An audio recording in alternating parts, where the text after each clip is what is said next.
Oke, selamat pagi. Assalamualaikum warahmatullahi wabarakatuh dan salam sejahtera kepada kita semuanya.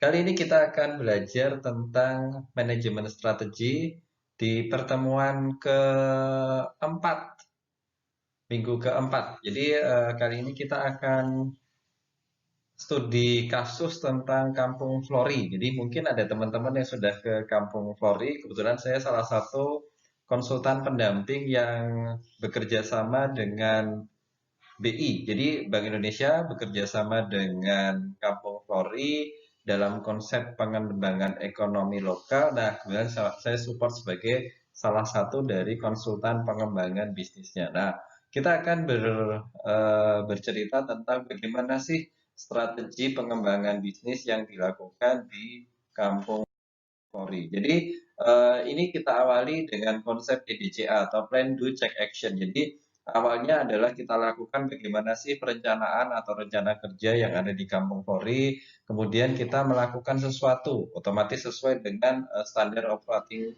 prosedur. Nah, kemudian kita juga lakukan evaluasi secara berkala dan dilakukanlah action atau tindakan perbaikan secara terus-menerus. Nah, dari strategi pengembangan bisnis di Kampung Flori itu sebagai destinasi wisata maka kita mengandalkan kepada 5 something atau kalau di sini sih 4 ya. Jadi yang pertama adalah something to see. Jadi sebagaimana kita ketahui Kampung Flori itu tempatnya indah sehingga banyak orang itu di sana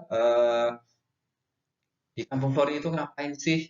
Mau melihat apa sih? Jadi apa sih yang bisa dilihat di Kampung Flori? Nah, itu sebagai catatan kita yang pertama. Jadi di Kampung Flori itu kita mau ngapain? Nah, kemudian diikuti dengan something to do atau sesuatu untuk dilakukan. Jadi setelah sudah melihat, maka ada kemungkinan bahwa kita cuma 5 atau sampai 10 menit itu nanti secara psikologi bosen. Ini yang dilihat ya cuma itu aja, cuma bunga aja, cuma kolam aja, sehingga diikuti dengan something to do, sesuatu untuk dilakukan. Nah, yang dilakukan itu ada beberapa, jadi ada aneka permainan dan yang lainnya. Nah, kemudian setelah something to do, ada something to buy. Jadi apa sih yang bisa dibeli? Jadi di Kampung Kufori kita bisa beli tanaman hias, kita bisa melakukan kuliner dan yang lainnya. Nah, keempat adalah something to share. Jadi saat ini adalah era digital di mana no picture is hot. Makanya kita cari spot-spot yang antik, spot-spot yang unik, sehingga memancing orang untuk datang ke Kampung Flori, ambil foto, cekrek, share via IG, via WA, atau via Instagram. Nah, inilah 4 something yang dilakukan. Nah, something yang kelima itu adalah kreativitas. Jadi, something to sell. Bagaimana kita bisa menjual Kampung Flori dengan menampilkan apa sih keunikan dari Kampung Flori, apa sih keunggulan dari Kampung Flori. Nah, itu dijual secara kreatif agar Kampung Flori bisa berkembang. Nah, grand design Kampung Flori itu kita ambil dari dasarnya.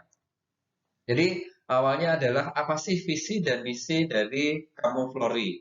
Eh, kita gali visi misinya. Jadi visi misi itu adalah harapan dari teman-teman yang ada di Kampung Flori itu sendiri. Jadi visi misi. Jadi apa sih mimpinya dan bagaimana cara mewujudkannya. Lalu kita memakai simulasi. Jadi formulasi strategi yang dilakukan di Kampung Flori itu adalah analisa SWOT. Jadi strength, weakness, opportunity, dan treatment. Jadi SWOT, jadi ada analisis internal dan analisis eksternal. Jadi untuk kekuatan dan kelemahan itu adalah analisis internalnya. Nah, analisis eksternalnya itu adalah peluang dan hambatan yang mungkin ada di Kampung Flori. Jadi kita kombinasikan mana sih keunggulan, mana sih keunikan, dan apa sih kekuatan, apa sih kelemahan dari Kampung Flori. Baru kita kemudian menyusun sebuah grand strategy dengan beberapa target. Nah, di penyusunan program inilah maka kita melakukan need assessment, penggalian masalah, berdasarkan apa kekuatan, kelemahan, peluang, dan hambatan. Nah, kemudian baru melakukan perencanaan dengan menggali berapa sih investasi yang diperlukan agar Kamori bisa lebih berkembang lagi. Nah, ini adalah matrik, jadi ada kekuatan itu SO, jadi strength dan opportunity, dan weakness dan opportunity. Jadi ada beberapa strategi, jadi 4 strategi yang kita pakai, jadi SO, ST, SWO, sama WT. Jadi itu berdasarkan dengan kita melihat berdasarkan tabel. Apa kekuatan kita, apa kelemahan kita, peluangnya apa, hambatannya apa. Sehingga di sini kita gunakan 4, jadi strategi untuk memanfaatkan peluang untuk mendayagunaan kekuatan, atau strategi memanfaatkan peluang untuk mengatasi kelemahan, atau strategi untuk mengatasi ancaman dengan jalan mendayagunakan kekuatan, atau strategi untuk menghindari ancaman sekaligus melindungi kelemahan. Jadi dari 4 strategi yang kita lakukan, maka kemudian kita sikan. Jadi dikembalikan kepada pemetaan potensi dan pemilihan usaha. Nah, konsep yang kita lakukan adalah Bank Bingbung. Jadi kita berdayakan apa yang ada, bikin investasi berbasis lingkungan, dan buat usaha yang menguntungkan. Nah, disinilah kita mencoba melakukan kombinasi berdasarkan pemetaan potensi. Jadi di Kampung Flori itu ada apa sih? Jadi kita kembalikan lagi kekuatan, kelemahan, analisis eksternal, dan analisis internalnya. Nah, disinilah kita mencari apa sih keunggulan atau keunikannya. Nah, disinilah kita membuat sebuah creating value.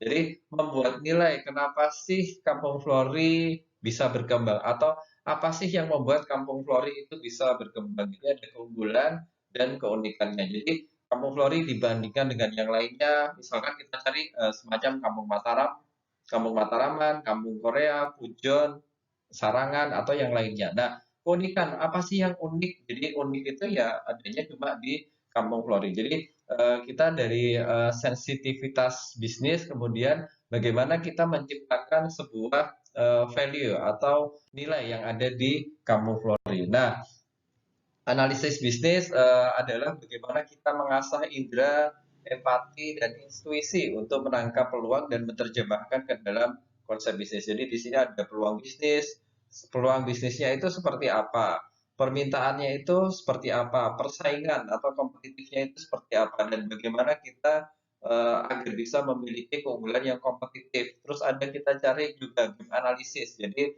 kesenjangan yang ada, dan kemudian baru kita wujudkan sebuah bisnis yang baik. Nah, dari sisi gap analisis maka ada beberapa hal. Jadi kita kombinasikan analisa eksternal atau pestol, jadi dari sisi peraturan, ekonomi, sosial, teknologi, organisasi, dan lingkungan, atau dari sisi politik. Nah, di sini maka akan muncul permintaannya itu apa sih, kemudian penawarannya itu apa. Nah, kemudian dari sinilah kita mencari celah. Jadi apa celah apa yang bisa dimainkan akibat dari permintaan dan penawaran yang ada. Jadi permintaan itu masalah yang kita lihat, kebutuhan yang timbul dari masalah, keinginan yang muncul, terus apa juga preferensi dari customer. Kemudian dari sisi penawaran, ya, siapa yang pesaingnya kita itu siapa aja, kelebihan dan kekurangannya.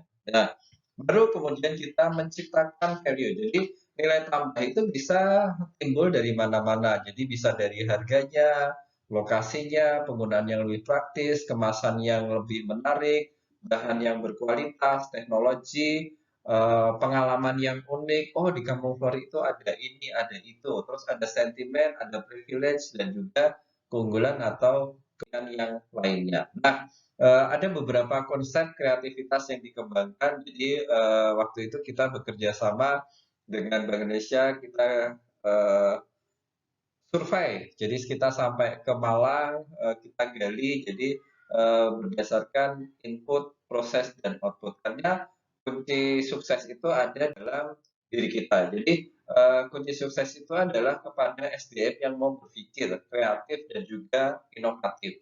Yang kedua, adaptif terhadap perubahan lingkungan. Jadi kreatif, adaptif, kolaboratif, dan juga yang terakhir adalah ulet dan mandiri. Jadi hanya SDM yang berpikir kreatif, adaptif, kolaboratif, dan juga dia berpikir positif untuk mampu berkembang di segala situasi yang ada. Nah, inilah yang kemudian kita garap. Nah, dari sisi prosesnya bagaimana sih jasa kita salurkan kepada pelanggan atau service excellence-nya, bagaimana mewujudkan kerjasama dengan pihak ketiga, bagaimana sinergi dengan akademisi, pelaku bisnis, komunitas, pemerintah, lembaga keuangan, dan media dalam pengembangan kampung flori. Baru nanti kita cari strategi marketing yang bagus. Nah, catatannya adalah bagaimana agar kita bisa melakukan atau melihat kesempatan dalam kesempitan. Jadi bukan berpikir bisa atau tidak bisa, tetapi bagaimana caranya agar kita bisa. Kemudian kita fokus pada kesempatan yang ada, bukan masalah yang ada. Terus mendaya gunakan apa yang ada, bukan mengada-ada. Nah, kalau bisa bekerja sama, mengapa harus bersaing dan fokus pada jangka panjang, bukan jangka pendek. Nah, harapannya outputnya adalah bisnis yang sehat, kreatif, serta adaptif dengan perubahan. Nah, kemudian kita bikinkan sebuah peta, jadi peta jalan menuju bisnis yang kuat. Jadi awalnya dari segmentasi, targeting, dan positioning. Jadi kita kembalikan yang sudah datang ke Kampung Flori itu apa saja. Terus next step-nya kita lakukan 4P, produk, place, price, promotion, terus satu lagi pray. Jadi ada 5. Jadi produk Kampung Flori itu seperti apa, tempatnya seperti apa, harganya seperti apa, apa promosi yang dilakukan. Nah, ini beberapa yang kita lakukan, kemudian melakukan strategi yang kemarin AIDA, jadi attention atau awareness, interest, desire, action. Jadi apa sih yang harus kita lakukan agar orang itu mengambil kesempatan untuk datang berkunjung ke Kampung Flori. Nah, dipilih media, apakah kita pakai above the line, jadi apakah secara online ataukah secara online, bagaimana menghubungi target, pelanggan, apakah lewat media atau yang lainnya. Kemudian kita kombinasikan kepada PDCA. Nah, targetnya otomatis penjualannya naik, labanya naik, peran serta warga itu juga naik, dan perekonomian di daerah sekitarnya juga naik. Nah, demikianlah strategi yang dilakukan di Kampung Flori. Silahkan dioptimalkan. Tetap semangat dan salam UMKM naik kelas.